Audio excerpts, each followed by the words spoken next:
AP की ये most important word problem अगर एग्जाम में आई तो ऐसे ही करनी है। क्वेश्चन करने की ये छोटी सी ट्रिक समझ लो, सॉल्यूशन आसान हो जाएगा।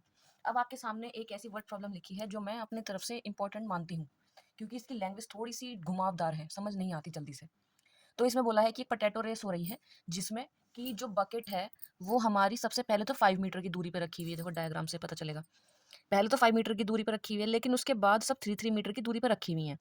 अब यहाँ बोला है कि जो कंपेटिटर है वो अब बकेट से स्टार्ट कर रहा है। नियरेस्ट बकेट से उसने पोटैटो उठाया और फिर उठाने के बाद इन्हीं अलग अलग बकेट्स में वो डाला है। मतलब पहले इधर जा रहा है, फिर इधर आ रहा है, फिर इधर जा रहा है, फिर इधर आ रहा है। उधर से पोटैटो लेके आ रहा है, इधर बकेट में डाल रहा है, ये कर रहा है वो। ठीक है, तो बोलता है कि यहाँ पर कि अगर वो इसी तरीके से चली और उसको यहाँ पे 10 पोटैटोज डालने हैं 10 बकेट्स में।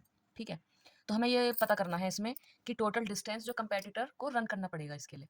तो पहले तो सबसे पहले जो डिस्टेंस है पोटैटोज़ का, वही एपी बना रहा है, क्योंकि पहले 5 फिर सब 3-3 मीटर के डिस्टेंस पर है। तो इसका मतलब ए तो हो जाएगा 5, डी हो जाएगा 3 और टोटल पोटैटोज़ हैं 10, तो इसलिए एन हो गया 10।